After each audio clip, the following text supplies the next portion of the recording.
Seigneur, je vous salue au nom de notre Seigneur Jésus-Christ. Et c'est avec joie que je vous retrouve encore aujourd'hui autour de la parole de Dieu. Mais premièrement, confions ce moment au Seigneur. Seigneur Saint-Esprit, nous te confions ce moment. Seigneur, alors que nous sommes réunis autour de ta parole, parle-nous, Seigneur. Encourage celui qui a besoin d'être encouragé. Restaure celui qui a besoin d'être restauré.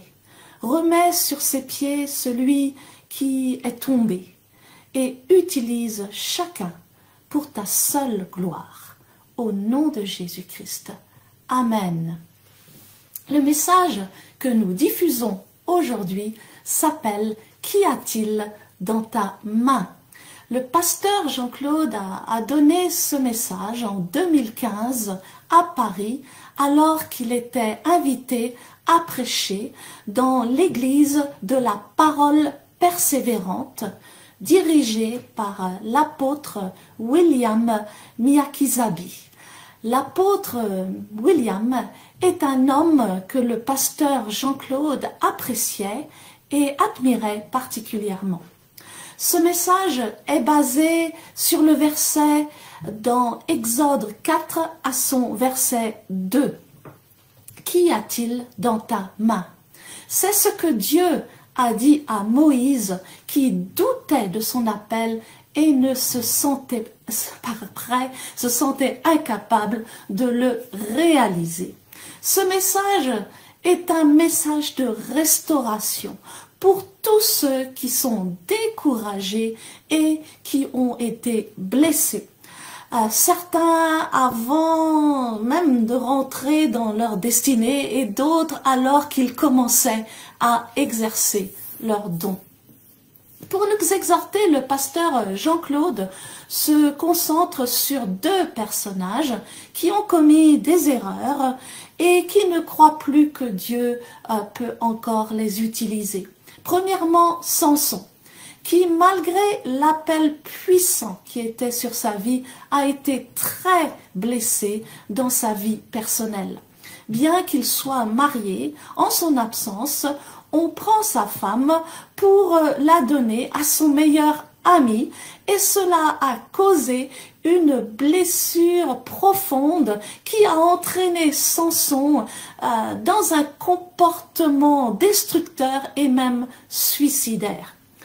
Et il se confie alors à une prostituée, Delilah, qui obtient de lui le secret de sa force.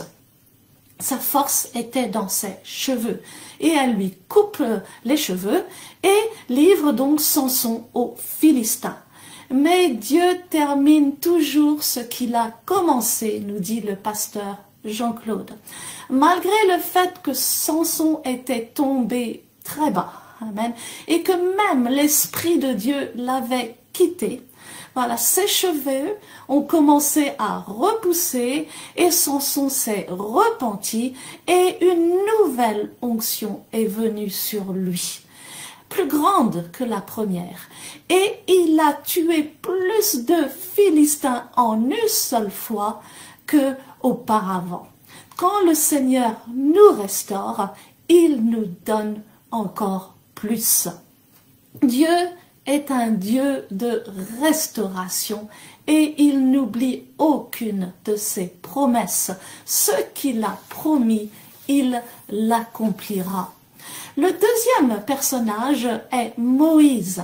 Quand il comprend qu'il n'est pas égyptien mais qu'il est hébreu, Moïse ressent en lui l'appel de libérer son peuple. Malheureusement, il le fait au mauvais moment et sous l'impulsion, il tue un Égyptien et donc il doit s'enfuir. Apparemment, tout est fini pour Moïse, mais Dieu n'oublie pas le don et l'appel qu'il a placé en chacun de nous. Et 40 ans après, il vient chercher Moïse dans son désert. Moïse a tellement perdu confiance en lui qu'il a beaucoup de mal à accepter que Dieu peut encore l'utiliser. Mais Dieu finit toujours ce qu'il a commencé, nous dit le pasteur Jean-Claude. Et après Jésus, Moïse a été le plus grand libérateur de l'histoire. Il a été utilisé donc pour sauver son peuple de la mer Rouge qui était poursuivie par l'armée de Pharaon. Et il est intéressant de noter que Moïse lui-même avait été sauvé des eaux du Nil avant d'être utilisé pour sauver son peuple des eaux de la mer Rouge. Très souvent, Dieu utilise ce par quoi nous sommes passés pour aider à sortir d'autres des situations similaires. Car voilà, nous sommes mieux placés pour les comprendre. Qu'y a-t-il dans ta main? Dieu avait demandé à Moïse. Et c'était son bâton et c'était son don. Moïse a changé son bâton en serpent pour convaincre Pharaon que son Dieu était plus puissant que tous les dieux de Pharaon. Avec son bâton, Moïse a changé l'eau du Nil en sang. Avec son bâton, Moïse donc a fendu la mer Rouge en deux pour libérer son peuple de l'esclavage de Pharaon. Vous devez savoir quel est votre don. Amen. Car c'est votre don qui va vous rendre capable de répondre à l'appel de Dieu sur votre vie.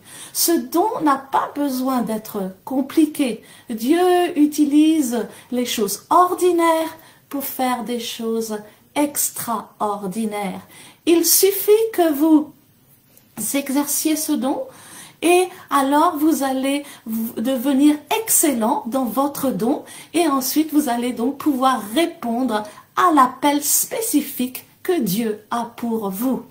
N'essayez pas d'imiter quelqu'un. Il y a trop de personnes dans le corps du Christ qui essaient d'imiter les autres et même prendre la place des autres, nous dit le pasteur Jean-Claude. Ne vous disqualifiez pas vous-même à cause d'un handicap. Dieu aime utiliser les gens qui se savent handicapés parce que quelque part, nous sommes tous handicapés. Dieu aime confondre les sages avec les choses folles. Et c'est quand nous sommes faibles que la puissance de Dieu se révèle le mieux.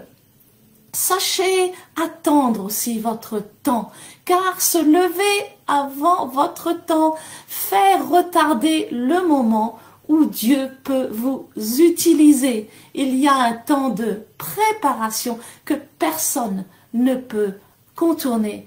Aussi, le pasteur Jean-Claude insiste sur ce point. Dieu nous a placés dans son Église qui est son corps.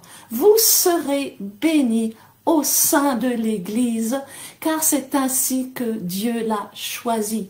Dieu utilise l'Église pour nous restaurer premièrement, et ensuite pour nous bâtir, pour que ensuite nous aussi nous puissions restaurer d'autres et bâtir d'autres.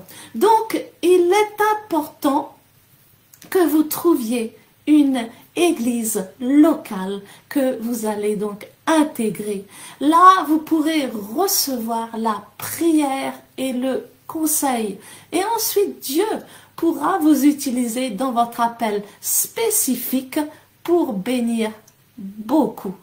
Mais avant de terminer, j'aimerais m'adresser à ceux qui pensent, qui ont commis trop d'erreurs irréparables pour que Dieu puisse les utiliser.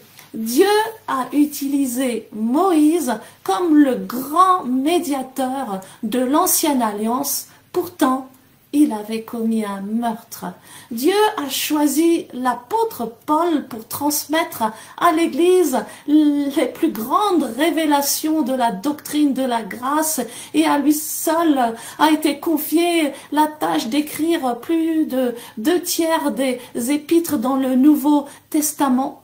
Pourtant, Paul était un meurtrier qui a donc persécuté l'Église. On pourrait parler de David, qui a commis l'adultère et le meurtre. Et pourtant, Dieu l'a appelé un homme selon mon cœur. Amen. Alors que nous nous apprêtons à écouter l'enseignement d'aujourd'hui, amen, je prie. Je prie, Seigneur, que tu encourages et restaures tous ceux qui pensent que tu ne peux plus les utiliser. Je prie qu'ils reçoivent ton pardon aujourd'hui. Seigneur, chasse de leur vie tout esprit de rejet et de condamnation. Souffle sur leur vie, Saint-Esprit, et fais-les revivre. Remets-les sur leurs pieds et utilise-les encore plus que tu ne les as jamais utilisés. Pour ta gloire, au nom de Jésus-Christ. Amen.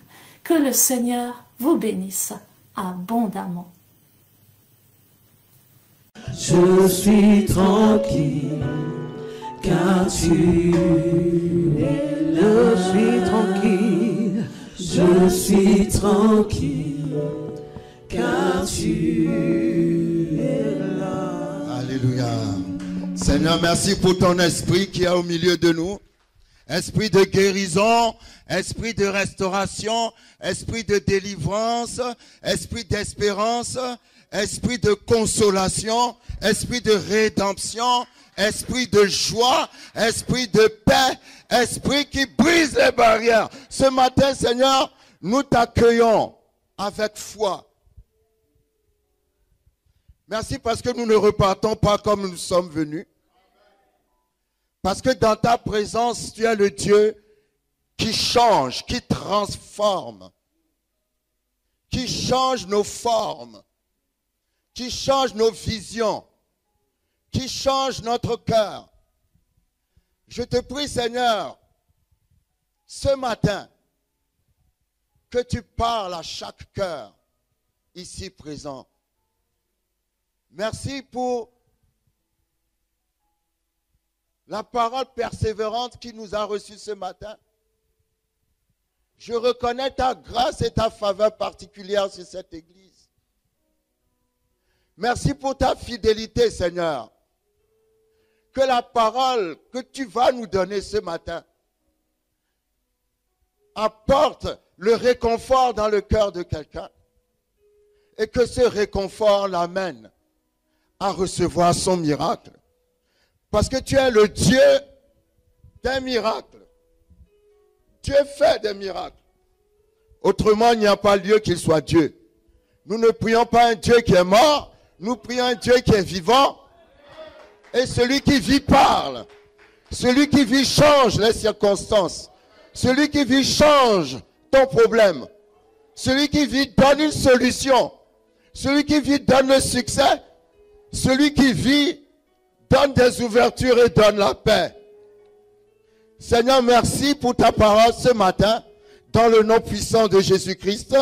Amen. Alors nous pouvons acclamer le Seigneur, nous pouvons nous asseoir.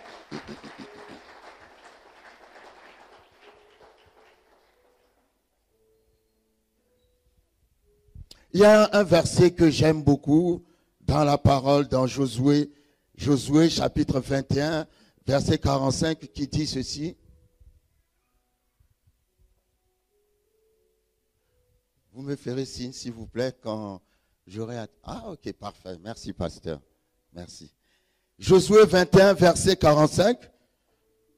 De toutes les bonnes paroles que l'Éternel avait dites à la maison d'Israël, aucune d'entre elles ne resta sans effet. Toutes s'accomplirent. Ah, come on. Alléluia. De toutes les bonnes promesses que l'Éternel a faites à la maison d'Israël, aucune ne resta sans effet. Dis à ton voisin, aucune ne resta sans effet. Toutes s'accomplirent. Alléluia. Vous savez, Dieu finit toujours ce qu'il a commencé.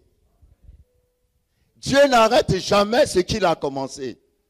Même si le diable, entre-temps, vient pour t'attaquer, pour retarder, pour détourner, pour arrêter le plan de Dieu, Dieu finit toujours ce qu'il a commencé. Je ne sais pas quelle bonne parole l'Éternel t'a donnée.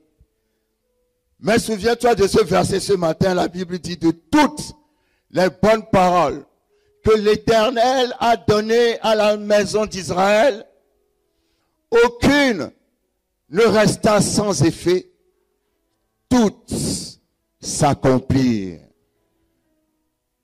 Je suis venu réconforter quelqu'un ce matin. Peut-être tu vis le contraire de la promesse. Et je dis toujours, avant qu'une promesse de Dieu s'accomplisse dans ta vie, tu vivras d'abord son contraire. Quand Dieu te fait une promesse, la promesse ne vient jamais sans que tu ne vives son contraire. Et quand tu vis le contraire de la promesse, ça veut dire que tu es proche de la promesse. Parce que Dieu est un Dieu de subitement. Subitement, la situation va changer. Subitement, les ouvertures vont arriver. Subitement, cette montagne va fondre comme la cire. Alléluia. Dieu est un Dieu de subitement. Dieu n'agit pas et puis tu le vois venir, non. Quand il vient, tu vois qu'il est déjà venu. Parce qu'il agit subitement. De toutes les bonnes paroles que l'Éternel a données à la maison d'Israël, c'est dans Josué. C'est-à-dire Josué, Moïse a conduit Israël. Ils sont sortis de l'Égypte. Beaucoup de gens pensent que Moïse a raté sa mission. Il n'a pas raté sa mission parce que sa mission n'était pas d'amener Israël dans la terre promise, mais sa mission était de sortir Israël de l'Égypte. Ça fait deux choses bien différentes. Alléluia. Donc, il n'a pas besoin d'aller dans la terre promise. Et d'ailleurs, il ne peut pas aller dans la terre promise parce que Moïse représente la loi. Et la loi n'hérite pas la terre promise. La loi n'hérite pas les bénédictions. C'est la grâce qui hérite les bénédictions. Et nous savons que Josué, en hébreu, traduit Jéhoshua, qui signifie tout simplement Jésus. Et c'est lui qui est rentré dans la promesse. Mais quelles complications ils ont vécues? Quelles difficultés ils n'ont pas connues? La traversée du désert. Certains sont morts. Il y a eu beaucoup de choses qui se sont passées. Mais la Bible dit à travers Josué, de toutes les bonnes paroles que l'Éternel a données à la maison d'Israël, aucune ne resta sans effet. Toutes s'accomplirent. Je ne sais pas où tu en es par rapport à la promesse, mais Dieu veut te dire ce matin, quels que soient les océans qui se déchaînent, alléluia, tu les traverseras toutes et tu verras que toutes mes promesses vont s'accomplir dans le nom de Jésus, dans le nom puissant de Jésus. Alléluia, dans le nom puissant de Jésus. Dieu finit toujours ce qu'il a commencé. Quand il a appelé le prophète Élie, avant d'enlever Élie,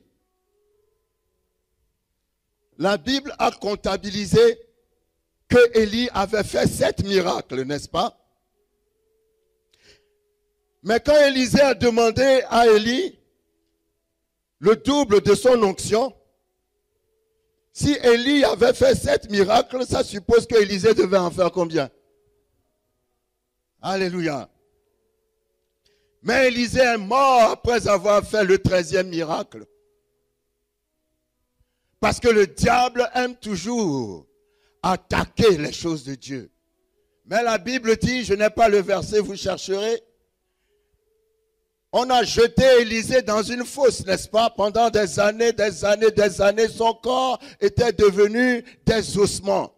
Et un jour, il y avait des gens qui allaient enterrer un mort. Et en allant enterrer le mort, ils ont vu une armée qui venait et ils ont eu peur. Ils n'ont pas eu le temps d'enterrer le mort. Ils ont pris le cadavre, ils l'ont jeté dans la fosse d'Élisée. Le cadavre est tombé sur les ossements d'Élisée et le mort a été ressuscité. Et c'était le 14e miracle. Parce que Dieu accomplit toujours ce qu'il a décidé. Ah, je peux m'arrêter là déjà. Parce que je sais que quelqu'un a reçu déjà que quelles que soient les attaques, quelles que soient les épreuves, de toutes les bonnes paroles que l'Éternel a données à la maison d'Israël, aucune ne resta sans effet. Malgré le diable, malgré les épreuves, toutes. Même que Élisée est mort, il a quand même accompli le 14e miracle. Parce que personne ne peut arrêter le plan de Dieu. Personne ne peut arrêter Dieu. La seule chose qui peut faire que tu rates Dieu, c'est que toi tu abandonnes Dieu. Mais Dieu n'a pas encore fini avec toi. Dis à ton voisin, Dieu n'a même pas encore commencé pour qu'on parle de la fin. Alléluia. Parce que pour qu'on parle de la fin, ça veut dire qu'il a commencé, mais il n'a même pas encore commencé avec toi. Amen. Il y avait un homme qui s'appelait Samson, n'est-ce pas? Dans Juge chapitre 16.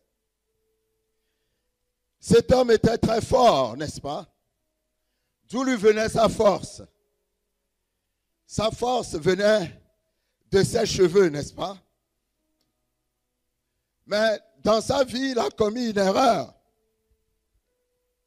Vous savez, quand vous lisez l'histoire de Samson, il y a des choses qui nous arrivent parce que quelque part, on a été blessé à l'intérieur.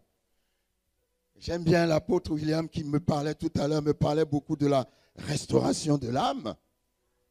Nos problèmes sont toujours liés à l'âme. Amen. La restauration n'est pas la restauration du corps, c'est d'abord la restauration de l'âme. C'est dans l'âme que se trouvent la volonté, les pensées, les sentiments, les émotions.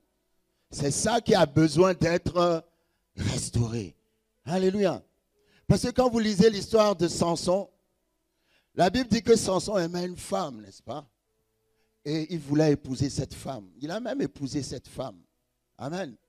Mais entre-temps, la Bible dit que ses parents, pendant qu'il était absent, avaient donné sa femme à son ami. Et quand Samson est revenu de voyage ou de je ne sais où, il a remarqué que sa femme n'était plus au foyer parce qu'elle a été donnée à un de ses amis. Vous savez, il y a des choses, on va aller doucement, il y a des choses qui vous sont arrivées. Vous-même, quand vous en parlez, vous dites aux gens que vous avez oublié, mais en fait, vous n'avez pas oublié. Parce que vous n'avez pas pardonné ces choses-là. C'est toujours en vous. Et ces choses font que vous avez des comportements suicidaires.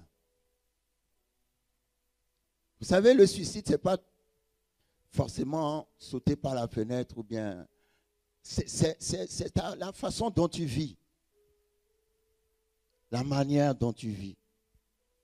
Parce que quelque part, quelqu'un t'a blessé. Et cette blessure a provoqué une sorte de handicap dans ton intérieur. Quand on te voit, tu donnes l'image de quelqu'un qui est stable, quelqu'un qui est équilibré, quelqu'un qui est bien, quelqu'un qui n'a pas de problème, mais tu as un problème. Il y a une blessure dans ton cœur. Je crois que pour que cette blessure soit guérie, il faut que tu la relâches ce matin entre les mains de Dieu. Et il faut que tu pardonnes à cette personne. Parce que le problème est que la personne t'a blessé, elle continue tranquillement sa vie. Mais si toi, tu ne lui pardonnes pas, c'est toi qui es bloqué. Alléluia. Parfois, on dit, oui, pasteur, les choses ne marchent pas. C'est le sorcier du village, c'est ma tante, c'est mon oncle, c'est ceci. Non, non, c'est parce que toi-même, tu n'as pas à pardonner. Il faut voir ce problème en face. Parce qu'il y a des problèmes qu'on n'aime pas voir en face. Mais il faut les voir en face et dire, cette personne m'a fait du mal. Quand j'étais jeune, cette personne m'a violenté. Il y a beaucoup de gens qui ont été des victimes sexuelles dans leur enfance, dans leur jeunesse, qui ont gardé ça dans leur cœur, qui ont grandi avec. Au fond d'eux, la blessure est toujours là. Mais quelque part, cette blessure, te donne des comportements négatifs sans que tu le saches. Tu te dis que tu as oublié, mais tu n'as pas oublié. Mais tu dois pardonner. Et si c'est un fardeau qui est sur toi, tu vas voir ton pasteur, tu parles à ton pasteur, tu te décharges. Ton pasteur prie pour toi et tu es libre. C'est pour ça que c'est important de ne pas rester à la maison, il faut aller à l'église. Comme je dis toujours. Parce que nous avons besoin d'un pasteur physique. Même dans le corps de Christ, il y a des pasteurs qui ont aussi besoin de pasteurs. Il y a des pasteurs qui sont un pour être pasteurs, deux pasteurs, qui sont là pour donner des conseils aux pasteurs.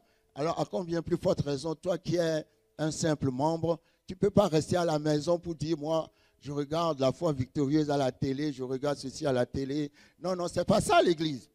L'église, tu dois aller dans un endroit précis, tu dois avoir un pasteur physique qui est avec toi, qui est là, qui t'encadre. Amen. Et auprès de qui tu vas, tu parles et il te restaure. Amen. Alléluia. Donc, si tu as des blessures intérieures, il y a toujours des blessures intérieures, ou de la haine, ou de la rancune, parce que quelqu'un t'a fait quelque chose. Dans le cas de Samson, on a pris sa femme. Peut-être que toi aussi, on a pris ta femme, ou on a pris ton mari, ou on a pris ta fiancée, ou ton fiancé, et c'est resté en toi. Alléluia. Et quand tu ne pardonnes pas après, c'est la catastrophe. Parce que lorsque tu es dans une situation où tu as fait une mauvaise expérience avec quelqu'un, si tu ne pardonnes pas vraiment, parce que le pardon signifie j'oublie, je recommence encore. Amen. Tu vas te dire non, j'ai déjà vécu ça, plus jamais je ne vais me marier, plus jamais je ne vais me fiancer, plus jamais, jamais, jamais. Pourquoi plus jamais? Demain sera mieux que le passé. Le diable aime toujours qu'on dise plus jamais, plus jamais, plus jamais. Mais le futur est toujours meilleur que le passé. Et Dieu veut que tu recommences encore. Parce que le Dieu que nous louons est un Dieu de recommencement. Alléluia. C'est un Dieu de recommencement. Ne reste pas sur ta blessure. Parce que Dieu a un plan pour toi. Mais la blessure que cela a provoqué dans Samson a fait que Samson a commencé maintenant à fréquenter l'infréquentable. Amen. Parce que parfois, cet esprit de blessure qui est en toi te pousse à faire des choses comme une sorte de vengeance vis-à-vis des autres. Mais quand tu fais ces choses-là, c'est toi qui es en train de te détruire. Ce n'est pas les autres, c'est toi. Donc Samson a commencé à avoir une vie qui n'est pas normale. Parce qu'au fond de lui-même, il y a eu cette blessure qui est arrivée. Parce que comment tu peux sortir avec une femme, la femme était philistine, qui vient du peuple, qui cherche à détruire ton peuple. Tu aimes cette femme-là, et elle te demande quel est le secret de ta force, et tu lui dis le secret de ta force. C'est que tu as un problème. Moi, je sais que tu veux me tuer, et je te livre les secrets pour me tuer. C'est suicidaire. Mais il n'a pas été restauré. Vous comprenez? Quand tu as été restauré, il y a certaines personnes, parce qu'ils ont eu une mauvaise expérience dans une relation avec un homme ou une femme, lorsque Dieu leur permet de refaire leur vie, ils continuent de voir le nouvel homme que Dieu leur a donné comme l'autre. Vous me regardez comme si vous ne comprenez pas ce que je dis. Je dis, tu as fait une mauvaise expérience avec quelqu'un, Dieu te restaure, tu te maries avec... Bon, disons, je ne dis pas que le divorce, mais vous me comprenez. Tu as raté une première vie. Cet homme t'a trompé, a fait tout ce qu'il faut, il est sorti de ta vie. C'est ton cauchemar. Maintenant, tu as épousé un autre homme. Mais le nouvel homme, tu le regardes et à travers lui, tu vois toujours l'autre qui t'a donné le cauchemar. Pourquoi? Ou bien la nouvelle femme, tu la regardes et tu dis non, non, c'est toujours l'autre qui m'a... Parce que tu n'as pas pardonné. Tu n'as pas d'abord été guéri de la première blessure. Putain, les gens sont pressés. Quand tu as été blessé quelque part, ne sois pas pressé pour recommencer. Parce que tu vas amener la blessure dans la nouvelle chose. Et même si la nouvelle chose ne te fait rien, tu vas continuer de regarder la nouvelle chose comme l'ancienne chose. Parce que tu n'as pas été guéri d'abord. Alléluia.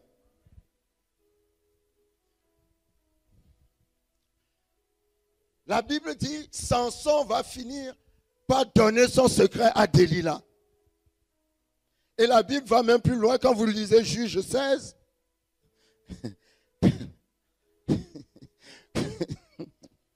Que Delilah faisait dormir Samson sur ses genoux. Aujourd'hui, c'est le jour de la femme, il paraît. Hein? Alléluia. Les femmes sont fortes, hein, pasteur. Quand j'imagine Samson avec sa force en train de déchirer les lions, de faire des exploits extraordinaires, il y a une petite femme quelque part qui arrive à faire dormir toute cette force sur ses genoux. Commande! Oh, que Dieu bénisse les femmes. Hein? Alléluia. Hein? Vous savez, Delilah a mal utilisé la force que Dieu a donnée à la femme. Il ne faut pas l'utiliser pour couper les cheveux des hommes de Dieu, il faut l'utiliser pour bâtir l'église. Alléluia. Amen, amen, amen. Ah Seigneur.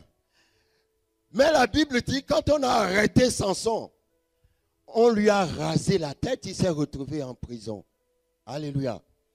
Mais le verset sur quoi je veux venir, c'est que la Bible dit, mais les cheveux de Samson repoussèrent encore. C'est pas ce qui s'est passé avant qui m'intéresse. C'est ce qui s'est passé après. Est-ce que quelqu'un me suit? Les cheveux de Samson ne pouvaient pas repousser si Samson ne s'est pas repenti. Est-ce que vous me comprenez? Parce que Dieu est un Dieu de recommencement. Il n'est pas seulement un Dieu de commencement, il est aussi un Dieu de recommencement. La Bible dit, les cheveux de Samson repoussèrent encore. C'est-à-dire, la force lui est revenue encore. Dieu dit à quelqu'un, si tu te tournes vers moi, ça va revenir encore. Et la Bible dit, en un seul jour, il a tué plus de Philistins qu'il n'en a tué pendant toute sa vie. En un seul jour. Parce que dans la puissance de la restauration, Dieu donne toujours plus que tu as perdu. Ah. Dieu ne donne jamais ce que tu as perdu. Il donne plus que tu as perdu. Il a tué plus de Philistins en un seul jour que pendant toute sa vie. Que la puissance de la restauration touche quelqu'un ce matin. La Bible dit quand Dieu a restauré Job, il ne lui a pas donné ce qu'il a perdu, il lui a donné le double. Alléluia. Que la puissance du double se manifeste dans ce que tu as perdu. Amen. Il y a un homme que j'aime beaucoup dans la Bible aussi qui s'appelle Moïse. Moïse signifie sauver des eaux.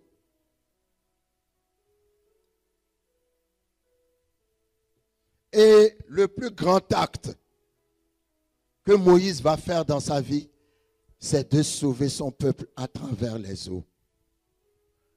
Lui-même, quand il était né, sa mère l'a mis sur les eaux. Et la fille du Pharaon l'a recueilli. Vous voyez, dans la vie, Dieu vous fait passer par certaines choses parce qu'il veut vous utiliser plus tard pour sauver ceux qui seront dans la même chose. Parce que Moïse, lui-même, a été sauvé des eaux avant de sauver plus tard Israël des eaux de la mer Rouge. Donc, il y a des endroits où tu es maintenant. Mais Dieu te prépare pour ceux qui seront dans le même endroit plus tard. Parce que tu ne peux pas comprendre quelqu'un sans jamais avoir vécu ce que la personne a vécu. Il y a une différence. Quelqu'un te parle d'un problème, si tu as vécu ce problème, tu le comprendras différemment que quand tu n'as. C'est pour ça que la Bible dit que une des raisons pour lesquelles Jésus, Dieu s'est fait homme, c'est pour pouvoir vivre les problèmes des hommes, pour mieux comprendre les hommes. Donc quand tu lui dis, Seigneur, j'ai tel problème, il ne comprend pas dans la tête. Il comprend parce qu'il a été homme, il a été à ta place. Alléluia. Il sait de quoi tu as besoin. Amen. Quand Moïse a été recueilli dans le palais du roi, il a été recueilli par la fille du roi. Le roi qui avait donné la loi que les enfants hébreux devraient mourir, a élevé un hébreu dans son palais sans savoir qu'il était hébreu. J'appelle ça la grâce de Dieu. Là où tu ne dois pas aller, tu iras. Tout ce que la loi t'interdit, tu recevras. Dieu ouvrira les portes dont on dit que non, jamais quelqu'un comme toi n'ira là-bas. Toi, tu iras là-bas. Parce que c'est la faveur et c'est la grâce de Dieu.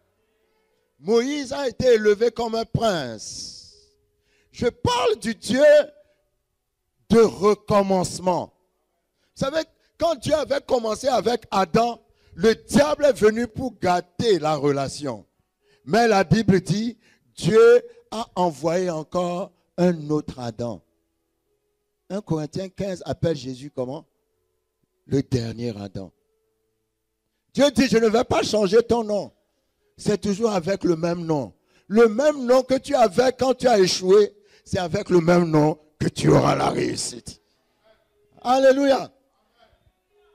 Rédemption, dans rédemption, il y a re. À chaque fois que vous voyez le mot re, ça veut dire que Dieu commence encore. Renouvellement, c'est un nouveau nouvellement. Renaissance, c'est une nouvelle naissance. Même rédemption ou rachat, ça veut dire acheter encore. À chaque fois qu'il y a re quelque part, c'est que Dieu est dans une entreprise de restauration. Même le mot restauration, ça veut dire que Dieu est en train de restaurer, de staurer encore. Si vous me permettez ce mot-là. Alléluia. Dieu est encore en train de recommencer. Alléluia. C'est curieux parce que le mot store en anglais signifie magasin, là où on met les produits. Amen. Donc quand je suppose le mot dit restaure, ça veut dire que tu étais rempli avant, l'ennemi t'a vidé et Dieu vient pour te remplir encore. Parce que Dieu finit toujours ce qu'il a commencé. Dieu dit à quelqu'un, je n'ai pas encore fini avec toi. La Bible dit Moïse a grandi dans le palais du roi. Il a été éduqué selon les traditions de l'Égypte. Il était même avec le statut de prince. Et dans Hébreux chapitre 11, la Bible va dire, c'est par la foi que Moïse, devenu grand, refusa d'être appelé fils de la fille de Pharaon. Alléluia. Quand la Bible dit c'est par la foi que Moïse est devenu grand, cela ne veut pas dire que Moïse a grandi physiquement. La grandeur dont la Bible parle ici, c'est la maturité. C'est par la foi que Moïse est devenu mature. Parce que quand tu n'as pas mûri, il y a des choses que tu ne peux pas comprendre. Est-ce que quelqu'un me suit? Mais Moïse a grandi et arrivé à un certain niveau, la Bible dit, étant devenu grand dans la foi, ayant mûri spirituellement, il a compris que sa véritable identité n'est pas une identité égyptienne, mais en fait, il était un Hébreu. Amen. Et la Bible dit, ayant compris, il y a quelqu'un ici, tu n'as pas, j'aime bien cette confession qu'on a faite sur la chanson là, sur laquelle on a marché tout à l'heure. Je sais qui je suis. Alléluia. Si tu ne sais pas qui tu es, tu auras toujours des problèmes. C'est parce que Ève ne savait pas qui elle était que le péché est arrivé, parce que le diable lui a dit, si tu manges de ce fruit, tu seras comme Dieu. Or, elle était déjà comme Dieu, puisque la Bible dit que nous sommes l'image de Dieu, mais elle ne le savait pas. Elle a mangé le fruit pour être quelque chose qu'elle était déjà. C'est pour ça que c'est important de savoir qui tu es. Si tu sais qui tu es, il y a des choses que tu ne feras pas. Parce que la Bible dit que c'est par la foi que Moïse, devenu grand, Hébreux 11, verset 24, refusa. Quand on devient grand dans l'esprit, il y a des choses qu'on refuse. Ah, vous êtes trop calme. Vous êtes calme ici. Hein? Les enfants ne refusent jamais rien. Mais celui qui a mûri, qui n'est plus enfant, il sait faire le choix. Il dit ça, je refuse. Ça, je refuse. Ça, j'accepte. Quand il est devenu grand, il a refusé d'être appelé fils de la fille de Pharaon.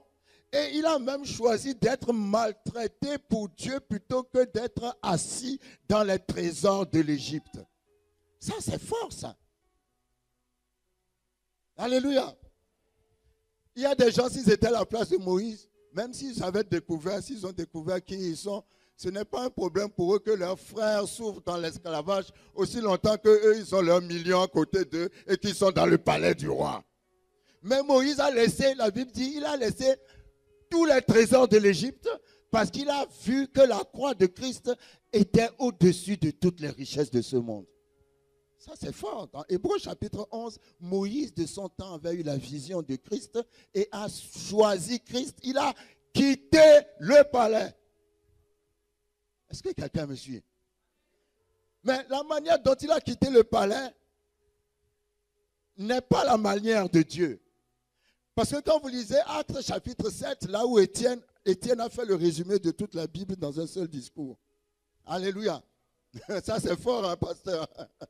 Quand vous lisez Actes chapitre 7, Étienne a raconté ce qui s'est passé. Quand Moïse est devenu grand, il s'est rendu compte que ce sont ses frères qui sont dans l'esclavage. Alors quelque chose est venu en lui et il s'est dit, il faut que je les délivre. Vous savez, quand vous êtes un leader, c'est en vous. Alléluia. Il y aura toujours en vous ce désir qui va vous pousser pour aller sauver, délivrer les autres. Mais l'erreur que Moïse va commettre, c'est qu'il a voulu faire la chose alors que ce n'est pas Dieu qui l'a envoyé. La Bible dit, il était en train de se promener parmi les esclaves et il a vu qu'un Égyptien frappait un de ses frères hébreux.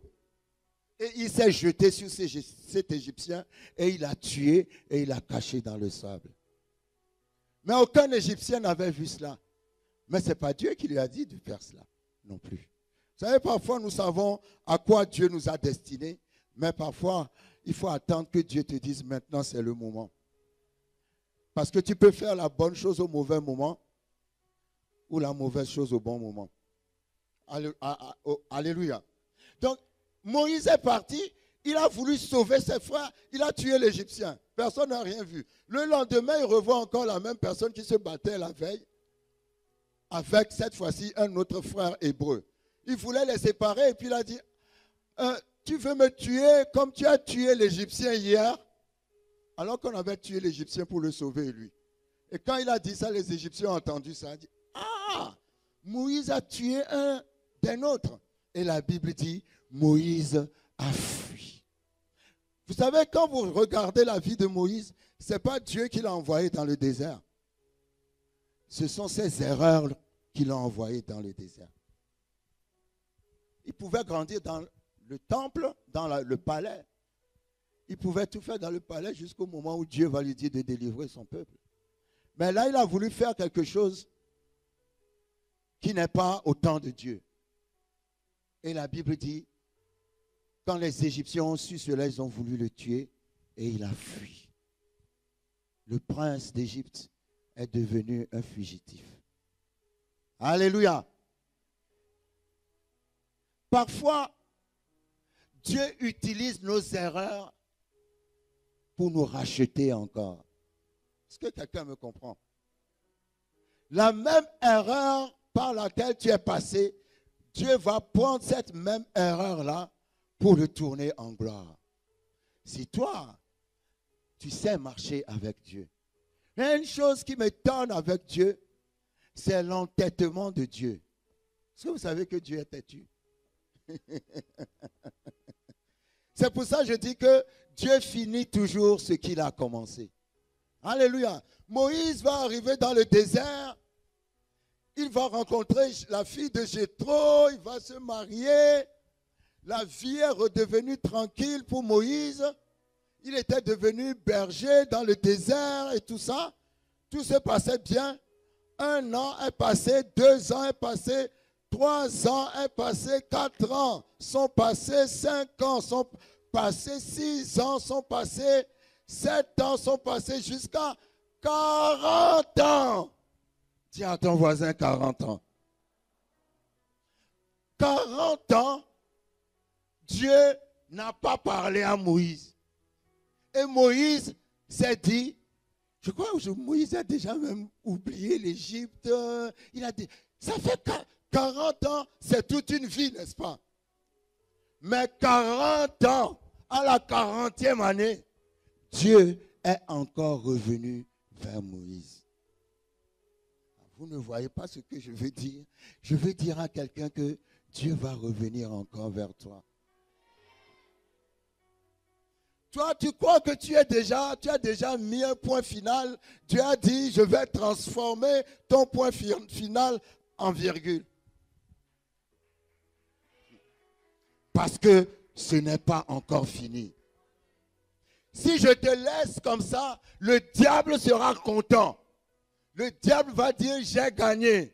Mais Dieu gagne toujours. Ah, come on! Et parce que Dieu gagne toujours, tu vas gagner.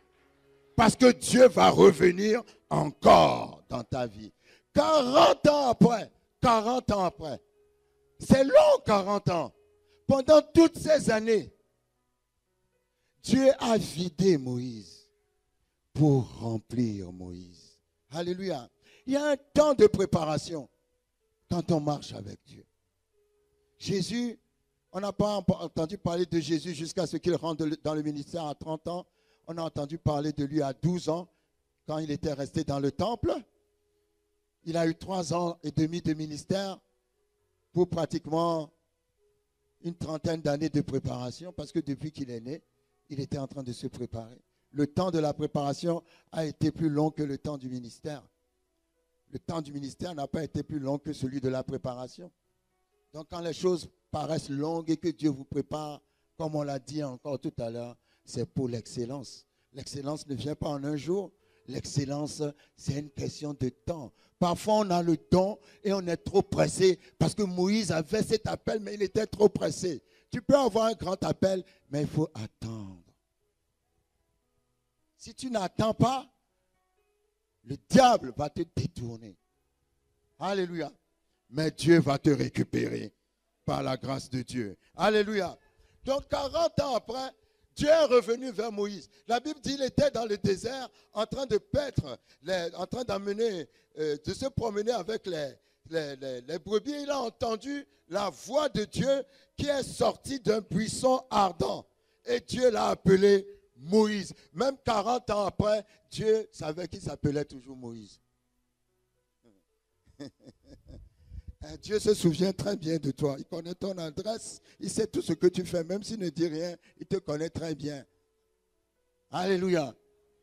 Toi, tu crois qu'il ne te connaît pas ou bien qu'il t'a oublié parce qu'il ne te dit rien, mais il sait qui tu es. Quand le temps est arrivé, il est revenu vers Moïse. Il a dit, Moïse, il a dit à Moïse, je vais t'envoyer en Égypte pour délivrer tes frères. C'est-à-dire, là où tu as échoué, parce que tu l'as fait de toi-même, je vais t'envoyer là-bas et cette fois-ci, tu vas gagner parce que tu le feras à travers moi. Alléluia. Mais Moïse n'était pas prêt à répondre à cet appel. Et quand vous lisez Exode 3, Exode 4, ça a été une discussion très longue pour Dieu, pour pouvoir convaincre Moïse. Parce que Moïse, la Bible ne le dit pas, hein, mais moi je dis toujours, pour bien comprendre l'histoire de la Bible, il faut se mettre dans la peau des gens dont on lit l'histoire. Quand Moïse était né, la Bible dit que l'enfant était beau. Alléluia. Il a grandi dans le palais de Pharaon. Il a été instruit chez Pharaon. Il a gagné le statut de prince. Amen. Mais là, dans l'appel que Dieu va faire sur Moïse dans Exode 4, Moïse va dire à Dieu, je n'ai pas la parole facile. Est-ce que quelqu'un me comprend? Tu me demandes de faire quelque chose, d'aller parler au roi, alors que je n'ai pas la parole facile. Je me suis dit, mais l'enfant était beau, tout était bien, tout ça. D'où est venu le fait qu'il n'avait plus la parole facile? Et je crois que quand Moïse avait commis le crime, qu'il a eu peur et qu'il a fui, ça a déclenché quelque chose en lui. Pour moi, je crois qu'il ne bégayait pas, mais la crise. Vous savez, il y a des crises qui amènent soit la maladie, qui amènent des choses bizarres dans notre nature, et tu vas commencer à avoir des réactions bizarres que tu n'avais pas avant. Mais la crise a fait que ça t'a... Comment un prince, la Bible dit, il avait tous les trésors de l'Égypte à sa disposition. Et en un clin d'œil, en une seconde, il a quitté la position de prince pour devenir un fugitif. En une seconde. Ça a peut-être provoqué tellement de crises en lui qu'il a commencé à bégayer. Il n'est pas né avec le bégaiement. Mais Dieu a toujours continué à le regarder au-dessus de son handicap. Et quand Dieu va lui dire, vous savez, Dieu aime les handicapés. J'aime quand vous êtes calme. Dieu aime les handicapés. C'est bien d'être handicapé. Nous sommes tous handicapés quelque part pour pouvoir avoir besoin de Dieu. Parce que sans Dieu, nous ne pouvons rien faire. Il a dit, tu vas aller parler au Pharaon. Moïse dit, mais tu sais que je bégaye. Dieu lui a dit, qui a fait la bouche? Dis à ton voisin, qui a fait la bouche? C'est celui qui a fait la bouche qui te dit d'aller parler. S'il sait que tu bégayes et qu'il te dit quand même d'aller parler, c'est qu'il va faire quelque chose à ta bouche, non? Il a parlé à Moïse jusqu'à Moïse était toujours s'entêtait dans le non, le négatif. Et Dieu lui a dit, bon, n'y a-t-il pas ton frère Aaron? Aaron va parler pour toi. Mais quand vous lisez bien l'histoire, vous vous rendrez compte que quand Moïse s'est trouvé devant le Pharaon, un verset dit, et Moïse dit. Ah, et Moïse dit. Alléluia. Lui croyait qu'il ne pouvait pas le dire. Mais aujourd'hui, ton handicap va disparaître dans le nom de Jésus. Tout ce que tu n'arrivais pas à faire, tu vas le faire. Le Seigneur va élargir les capacités de quelqu'un dans le nom de Jésus. Tes capacités vont s'élargir dans le nom de Jésus. Toi-même, ce n'est pas que les gens vont t'étonner, mais c'est toi-même qui vas t'étonner tout seul. Parce que tu vas dire, mais je ne pouvais pas faire cette chose avant, mais maintenant c'est devenu facile pour moi. Ah, et Moïse a dit.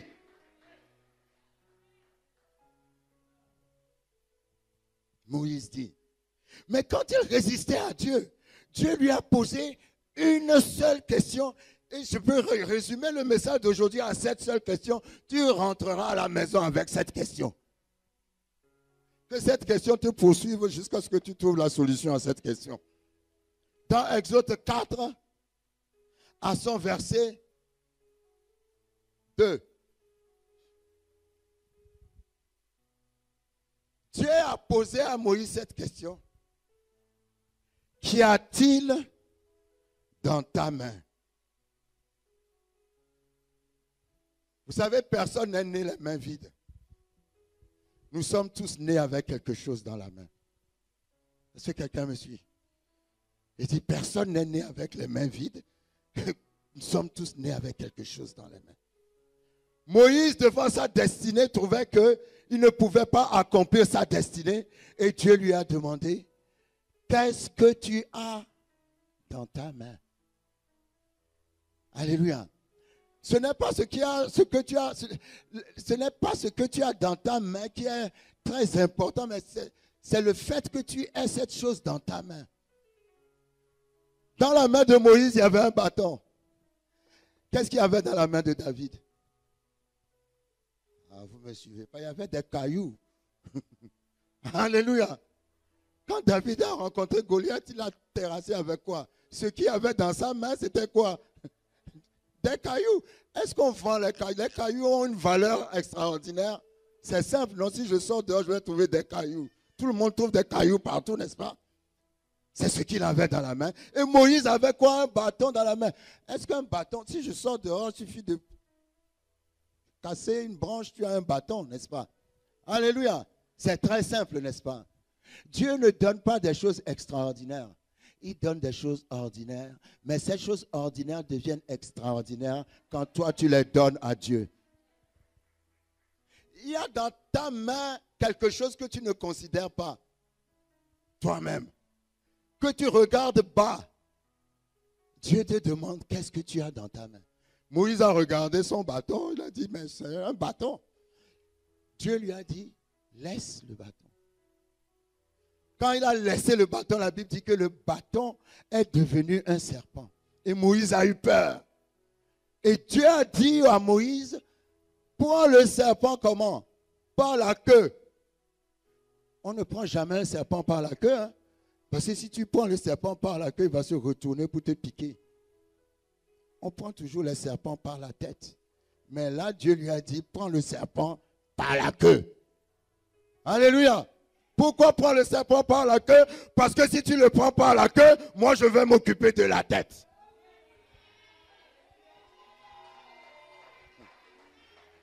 Il y a quelqu'un ici, tu ne considères pas ce qui est dans ta main. Dieu dit, commence seulement et je vais m'occuper de la tête.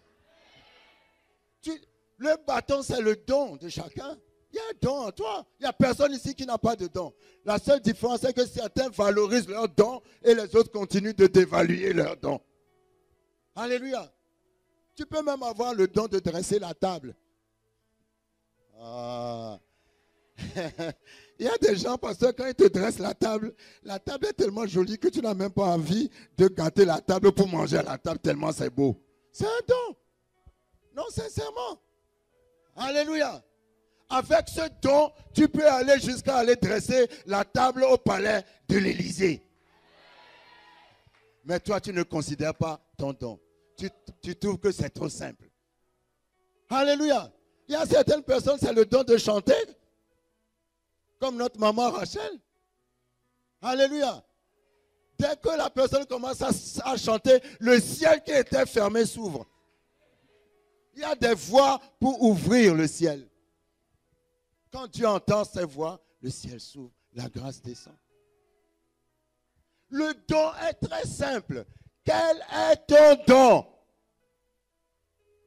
Le don de David, le don ce à quoi il s'était entraîné, c'est tirer des pierres, la fronde pour tuer les ours et les lions. C'est tout ce qu'il savait faire.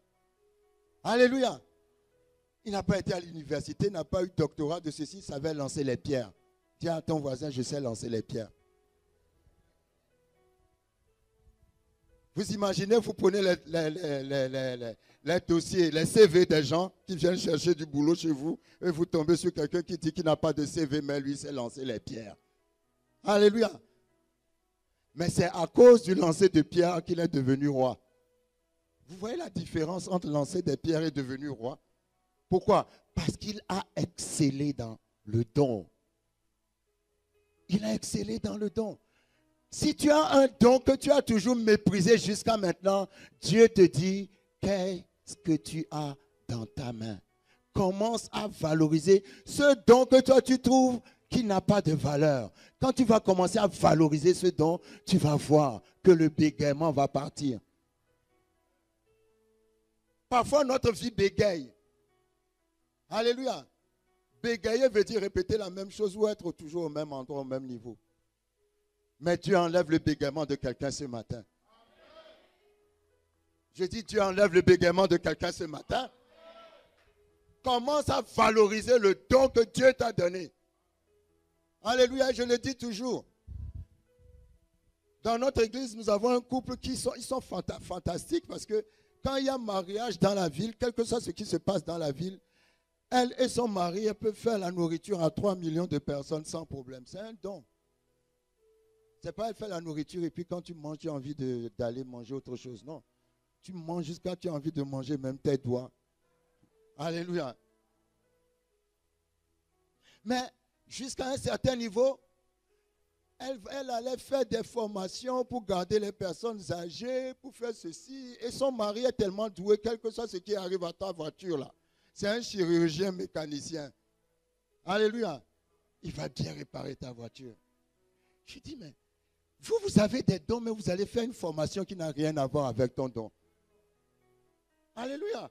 Il y a des gens, ils ont des dons, ils ne valorisent pas leurs dons, ils s'en vont faire une autre formation. Qui les fatigue pour rien, pasteur. Et après, pour aller au travail, c'est un problème. Quand vous faites le travail que vous aimez, même si on vous frappe là-bas, vous irez toujours là-bas parce que vous aimez ce travail, parce que c'est votre don. Alléluia. Donc, je ne sais pas à qui Dieu parle. Hein. Dis à ton voisin, change de formation. Alléluia. Donc, Moïse va retourner en Égypte et il va sortir, comme nous connaissons l'histoire, il va sortir les enfants d'Israël de l'esclavage de l'Égypte. Mais pourquoi est-ce que je parle de cette histoire de Moïse? C'est que le même Moïse qui a échoué quelque part et qui est parti se réfugier dans un désert pendant 40 ans, Dieu est encore revenu vers ce même Moïse. Lui-même, il s'est disqualifié. Vous savez la manière dont Dieu nous voit, nous ne nous voyons pas comme ça. Si nous savons comment Dieu nous voit, nous serions étonnés que Dieu nous voit comme il nous voit. Alléluia. Mais Dieu est parti le chercher 40 ans après parce que Dieu n'a trouvé personne capable comme Moïse pour délivrer le peuple. Lui-même, il se croyait incapable, mais Dieu le voyait capable. Alléluia. Et la Bible dit, quand il va sortir le peuple d'Israël de l'Égypte, ils sont sortis avec l'or et l'argent de l'Égypte. Souvenez-vous, la première fois, il a fui l'Égypte sans l'or et l'argent. Mais avec Dieu, quand il est reparti et ressorti de l'Égypte, il est reparti avec l'or et l'argent. Il aurait pu rester en Égypte à cause de l'or et l'argent et laisser ses frères en esclavage. Mais il a mis Dieu au-dessus de l'or et l'argent. Et quand il a mal agi, alors qu'il avait de bonnes motivations, il s'est retrouvé sans l'or et l'argent dans le désert. Mais quand Dieu l'a appelé et qu'il a accepté l'appel de Dieu, en sortant le peuple d'Israël, il est parti avec l'or et l'argent. Parce que c'est Dieu qui donne l'or et l'argent. Que tes motivations ne se limitent pas à l'or et l'argent. Mais si tu sers Dieu comme tu dois le servir, il va te donner l'or. Alléluia. Moïse, devenu grand, refusa. Il y a certaines choses que tu dois refuser. L'excellence commence par le refus de quelque chose. L'excellence commence par le sacrifice. Un choix. Tu dois faire un choix. Vous savez, quand on marche avec Dieu, on ne marche pas avec Dieu en faisant n'importe quoi. On marche avec Dieu en faisant des choix. Amen. Si tu ne fais pas de choix, si tu ne fais pas de sacrifice, moi je veux être comme telle personne. Est-ce que tu sais les choix et les sacrifices que cette personne a fait pour arriver là où il est? Alléluia. L'excellence repose sur le choix et le sacrifice. Le choix et le sacrifice. Tu marches un pied dedans, un pied dehors. La bénédiction ne sera pas là. Parce qu'il n'y a pas de choix et de sacrifice. Avec Dieu, on ne mélange pas les choses. Ou c'est Dieu, ou c'est le diable. Il n'y a pas de demi-mesure, il n'y a pas de milieu. Amen. Moïse est revenu là où il était prince. Mais il n'était pas revenu comme le prince des hommes, il était revenu comme le prince de Dieu. Dieu a la capacité de te racheter encore. Vos amens sont trop calmes. Je dis, Dieu a la capacité de te racheter encore.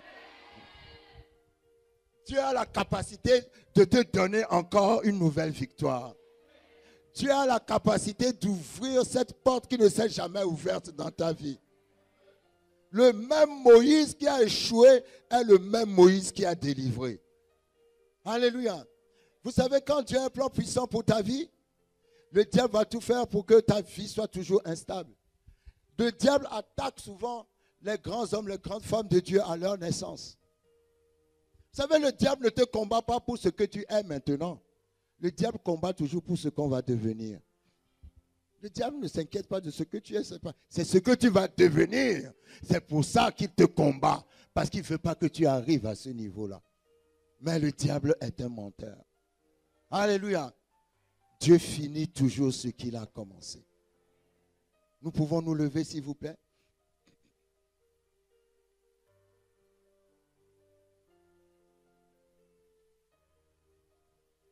Il y a une puissance de la restauration. Il y a une puissance de la guérison. Il y a une puissance de la délivrance. Il y a une puissance de la restauration dans la parole de Dieu. Qu'y a-t-il dans ta main? Aujourd'hui, en sortant d'ici, tu dois te poser la question, pourquoi Dieu m'a donné ce don? Parce que quand Moïse a laissé tomber le bâton, c'est une manière de dire, il a laissé tomber le don. Quand tu n'opères pas dans le don ne te rapporte rien. Quand tu n'opères pas dans le don, tu rencontres les serpents. C'est-à-dire quand tu n'opères pas dans le don que Dieu t'a donné, les portes ne vont pas s'ouvrir non plus. Quand tu n'opères pas dans le don que Dieu t'a donné, tu n'auras pas d'ouverture ni de, comment dirais-je, ni de croissance dans ce que tu fais, jusqu'à ce que tu cultives ton don. Tu dois cultiver ton don. Si tu restes dans ton don, Dieu va ouvrir toutes les portes. Parfois, Dieu ferme les portes parce que tu n'es pas dans ton don. Alléluia. Découvre ce pourquoi Dieu t'a choisi. Parce que le diable, généralement, Dieu nous choisit toujours pour faire les choses que nous croyons que nous ne pouvons pas faire. S'il y a quelque chose que tu crois que tu ne peux pas faire, c'est surtout pour ça que Dieu t'a choisi. Alléluia. Dieu veut que nous puissions être à notre place. Mais pour être à ta place, il faut découvrir ton don. Quand on a bâti le temple de Salomon, la Bible dit, dans le livre des rois, qu'on n'a pas entendu de bruit de marteau dans la construction du temple. Vous avez déjà vu qu'on a construit une maison sans bruit de marteau? Parce que les pierres étaient taillées d'avance. On a juste posé les pierres, chaque pierre à sa place. La construction a été faite silencieusement. Mais parfois, il y a des cacophonies, des bruits dans l'église. Il y a le prophète qui veut être pasteur, le pasteur qui veut être prophète, l'évangéliste qui veut... Personne ne veut être à sa place. Hein, pasteur? Mais tu as été taillé d'avance pour occuper une place spécifique pour ne pas amener de cacophonie dans l'église. Reste à ta place. À ta place, tu es aussi excellent que les autres. Alléluia. C'est un pasteur de Nord à Dublin qui est parti chez Creflo-Dollar. Et chez Creflo-Dollar, il avait demandé à un moment donné où sont les toilettes. Et il a été dans les toilettes. Et puis en sortant des toilettes, il y avait à la sortie des toilettes un monsieur qui distribuait des papiers pour se nettoyer les mains. Et à la fin du culte, on lui a dit, mais tu vois ce monsieur qui distribue les papiers dans les toilettes, c'est le 3e millionnaire de la ville. Le 3e millionnaire distribue des papiers dans les toilettes. Si c'est toi qui es même le 16e millionnaire, tu ne voudras même pas qu'on te mette quelque part qui est proche des toilettes. Mais lui va là-bas pour distribuer les papiers. Parce que c'est sa place, c'est son travail. Il le fait bien. Et quel est le résultat? Tu te dis, si le 3e millionnaire peut aller dans les toilettes pour distribuer des papiers, donc toi qui n'es pas encore millionnaire, tu peux tout faire dans l'église. Parfois, Dieu te met dans des positions qui te semblent basses pour t'apprendre l'humilité et apprendre aux autres l'humilité, parce que les autres vont se dire, si lui le fait, donc moi je peux faire encore pire que ça. Il n'y a pas de grand ou de petite position dans l'église. Toutes les positions sont considérées par Dieu. Alléluia. Donc dans l'église, prends ta place. Ta place, pas la place de quelqu'un. Juste reste à ta place parce que Dieu a mis en toi quelque chose que personne ne peut faire aussi bien que toi seul. Pourquoi Dieu est parti chercher Moïse 40 ans après? Il peut trouver quelqu'un d'autre, non? C'est parce qu'il y a des choses que personne ne peut faire aussi bien que Moïse. Alors aie confiance en toi. Dieu t'a créé pour ça. Alléluia. Je ne connais pas ton don. Mais si tu ne le connais pas, prie. Dieu va te montrer. Le don, c'est facilement reconnaissable. C'est ce que tu fais facilement. Un don, on le fait toujours facilement. Pour les autres, ça coûte cher, c'est difficile. Mais toi, quand tu te lèves, c'est facile. Parce que Dieu t'a donné ce don-là. Mais cultive cela. Alléluia. Cultive cela. Et tu vas voir ce que Dieu va en faire. Tu n'as pas d'église.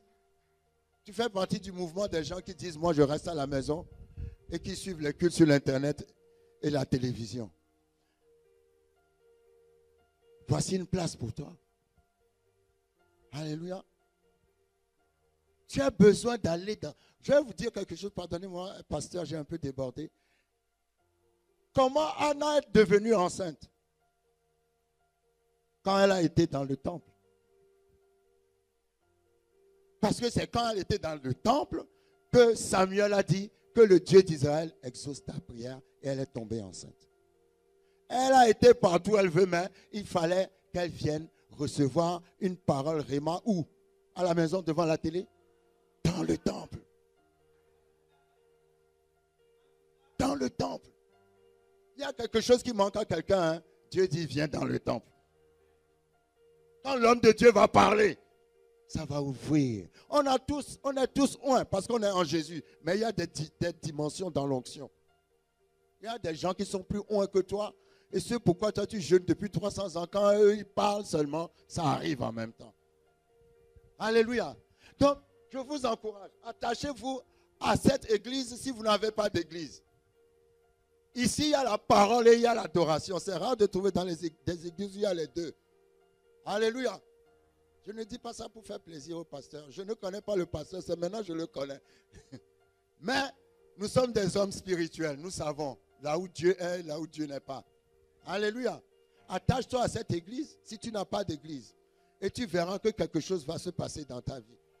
Amen. Anne était obligée de passer par le temple pour recevoir la parole de la délivrance et pour mettre au monde un enfant. Seigneur, je te rends grâce. Ce n'est pas moi qui ai parlé, c'est toi qui as parlé. Je ne sais pas à qui tu as parlé, mais je sais que quelqu'un va partir d'ici avec la conviction que tu ne l'as pas oublié, tu ne l'as pas laissé tomber. Tu es encore prêt à revenir encore dans sa vie, que les rêves morts peuvent encore ressusciter. Que tu es le Dieu qui peut rentrer dans les cimetières et faire sortir tout ce qui a été enterré parce que tu es le Dieu de la vie. Dans Ézéchiel 37, les ossements qui étaient dans la vallée, c'était une armée qui avait perdu la guerre. Et le peuple qui avait vaincu cette armée était parti joyeux en disant qu'ils avaient vaincu la guerre. Et ces cadavres étaient devenus des ossements. Mais ils ne savaient pas qu'un jour viendra où Dieu va ressusciter encore ces ossements.